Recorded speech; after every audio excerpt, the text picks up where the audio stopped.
because just like boots, it becomes a risk versus reward type of situation. Now, you already heard self-proclaimed big fish Errol Spence say, "I'm the top dog," and people generally take the risk when it comes to who? The top dog in the division, because guess what? That's going to be the bigger bag. That's the bigger payday. So people will take a risk, even though they may know deep down inside they're going to fight their best fight, try their best, but ultimately it's a probability, high percent chance they could lose. But it'll be the biggest payday of my or their career. So for Crawford, even though he's one of the best fighters as far as money-wise, he may not garner that same financial gain that a Spence fight or opponent may receive by fighting Spence. Now, with that said, that is why this fight has not been quote-unquote broadcast a lot, because they're talking behind closed doors. As you heard Spence say, they should have did that from the get-go, because why? Spence is going to make more money. But at the same time, arguably pound for pound, Bud is considered the best fighter in the world. So although on paper Spence is going to make more money, you can't give Bud peanuts. He still has to make, and it still has to be a lucrative contract, negotiation, fight on both sides, for both parties and for both fighters. So that's why I believe not only the fight will happen, but I believe because this fight is going to generate, vast sums of money for both fighters. Definitely going to be on pay-per-view, and I just hope it doesn't be like Pacquiao versus Mayweather, although the fight has been brewing and simmering for some time. And hopefully it won't be as long as those two Hall of Famers, meaning Floyd and Pac-Man. So when this fight happens, it's going to bring in dollar signs, and it's going to put asses in the seats. So you're going to have a good pay-per-view, and you're going to have a good sell when it comes to the gates. You know what I mean? Who knows? I mean, merchandise, all types of stuff, man. These guys, endorsements, these guys are going to clean up. They're going to clean up, and they know that. So they're trying to make sure everything is in line. So when things start rolling, they can make sure that they will be financially taken care of before, during, and most importantly, after the fight. Because Floyd says it best, even after the fight is done, months later, years later, I'm still collecting checks from these fights and from these fighters. And that's how Spence and Crawford wanted to go down. Even after the fight is said and done, they still want to be eating off of that championship matchup. You know what? They should. So Sean Porter, he fought Errol and he fought Bud. Sean Porter, he didn't look the same way when he fought Bud. Bud knocked him down, and he put the better fight, put the better whooping on Sean Porter. And if Sean Porter's glove did not touch the canvas when he got caught with that shot from being somewhat careless when he fought Spence, arguably Sean Porter could have won that fight. I would have to say Bud put the better beating on Sean Porter. Between Kell Brook and Spence and Bud, I probably would have to say the better whooping probably was ultimately put on Kell Brook by Spence. You know what I mean? So the rest of them, take the victories, take the losses as they may fall.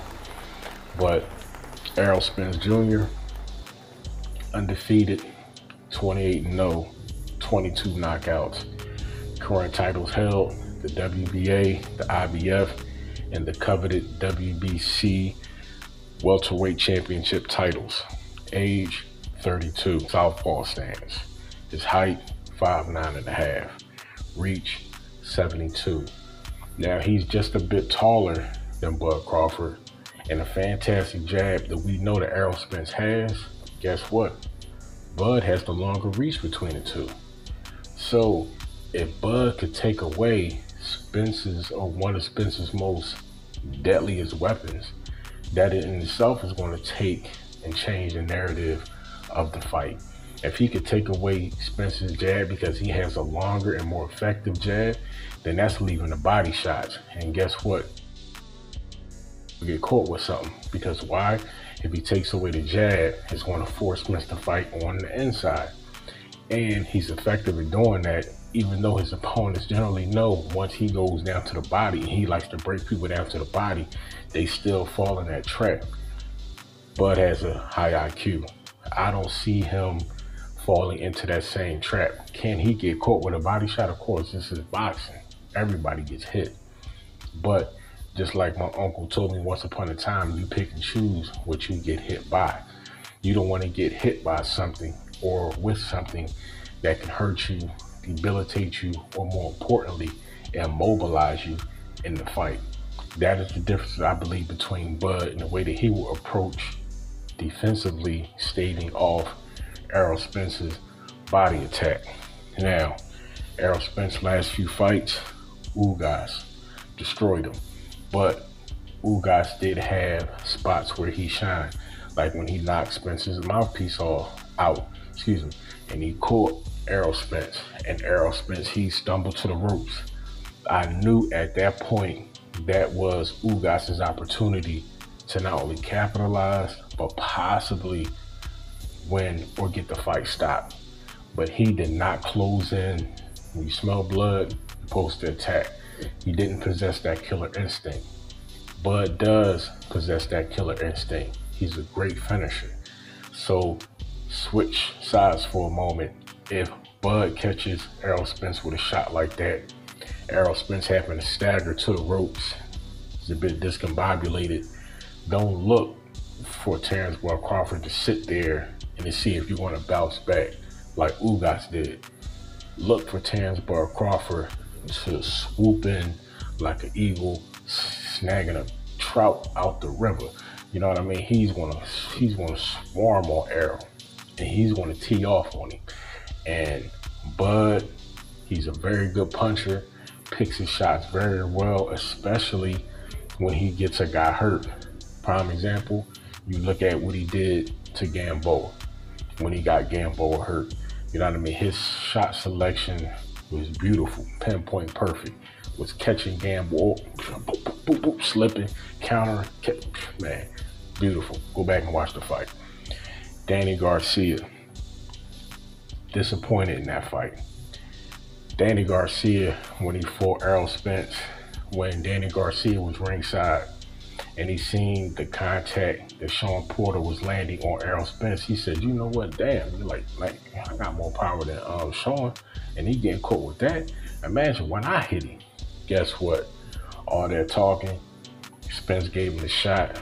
Once the fight came, Danny didn't do nothing. He had a couple of flurries late in the fight. That's because he knew he was losing. He said, F it, you know what I mean? And he landed a couple of shots, landed a couple of flurries, but at that point he was already down, he was already losing. Means nothing in the fight. Errol Spence boxed and continued to utilize his piston of a jab throughout the end of the fight. Easy victory for Errol Spence. 12 rounds is going down with our body bars. Weak channel, stay with a bodyguard.